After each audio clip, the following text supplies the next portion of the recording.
key to finding purpose for men, and it depends on who you are, is to step out of the box that's been either created for you by your culture or your family or your wives or your children, or whatever box was created for you by whoever created it for you, whether it was yourself or an institution you work for or a company. If you can step outside of that box and say, well,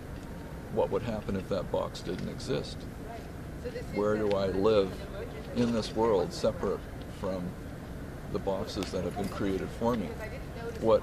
ways can I initiate myself into a new way of thinking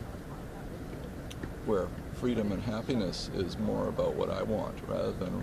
what my culture or what my environment thinks I should be? The difficulty for men is that